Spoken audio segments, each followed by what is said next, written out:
Bonjour à tous et à tous et bienvenue dans une nouvelle vidéo. Aujourd'hui on va apprendre comment gérer les fichiers de journalisation. Alors tout d'abord on va répertorier le nombre et l'emplacement des fichiers de journaux existants. Donc tout d'abord on va se connecter à la base de données, puis on va utiliser la vue dynamique vlog avec la commande select group status from vlog order by group. Donc ça nous a donné le nombre et l'emplacement des fichiers de journalisation. Donc maintenant on va afficher le nombre de groupes de fichiers de journalisation et de membres qui contient la base de données. Alors pour cela on va interroger la vue vlog file. Alors comme vous voyez le nombre de groupes est affiché. Donc dans la question 2, on doit savoir dans quel mode est configurée la base de données. Donc pour cela on doit interroger la vue dynamique des performances vDatabase en utilisant log mode. Donc comme vous voyez, on a utilisé le mode no archive log. Donc maintenant on veut savoir si l'archivage est activé ou non. Donc pour cela, on doit utiliser la vue dynamique des performances vInstance en utilisant la commande archiver.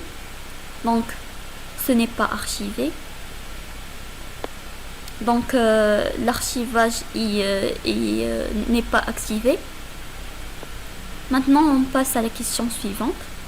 Donc dans la question numéro 3, on va ajouter un membre au groupe 1, donc c'est log01b, et on va ajouter un autre membre au groupe 2, c'est log02b. Ajouter les deux membres sont ajoutés. Donc pour vérifier l'ajout des deux membres, on va utiliser la commande select from vlog file. Donc ça nous a donné le résultat suivant, donc c'est ajouté, comme vous voyez. Donc dans la question 4, on nous demande d'ajouter un groupe de fichiers de journalisation groupe 3, mais puisqu'on a déjà groupe 3, comme vous voyez, donc on doit ajouter groupe 4. Donc pour l'ajouter, on utilise la commande alter database log file group cut. Placer deux membres log04a et log04b dans le group cut. Donc on a créé le groupe cut avec les membres log04a et log04b. On les a placés sur C et avec un size de 4 mégas. Alors maintenant on va vérifier si le groupe est créé. Comme vous voyez, on a fait la commande select from vlog file et ça nous a donné le résultat.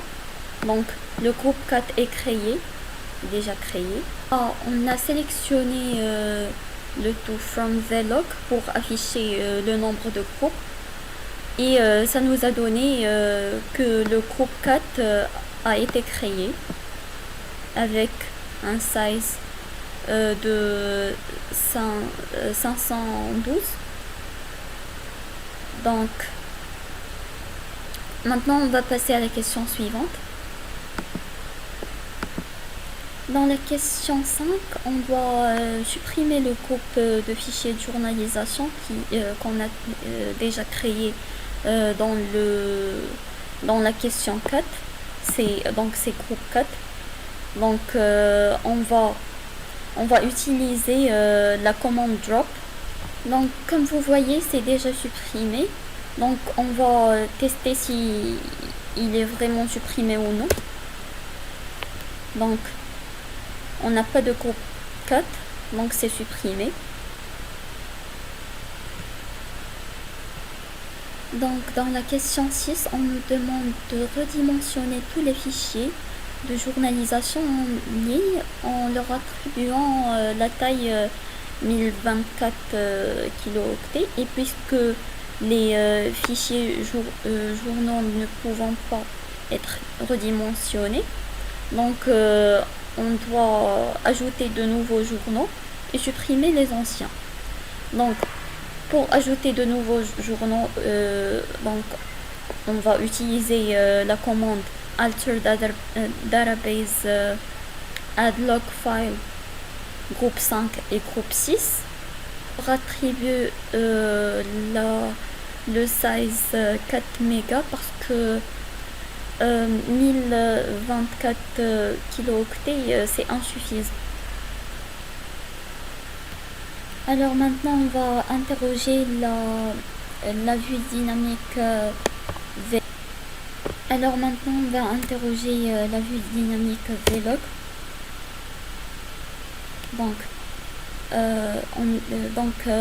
le groupe 5 et le groupe 6 a été ajouté avec succès. Alors maintenant on va switcher le système pour le forcer pour forcer les changements de fichiers de journalisation et attribuer au groupe le statut inactif. Donc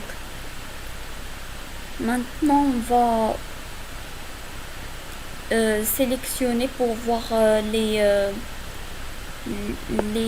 groupes inactifs et les supprimer. Donc maintenant on va essayer de supprimer le groupe 5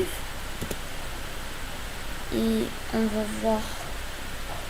Donc le groupe 5 ne peut pas être supprimé parce qu'il est un groupe current et non inactif. Donc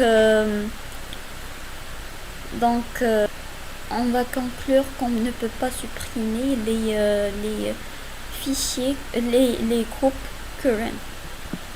Donc comme vous voyez, le groupe 5 n'est pas supprimé parce que son statut est current. Et alors c'est la fin de notre vidéo, on se retrouve dans une nouvelle vidéo. Merci.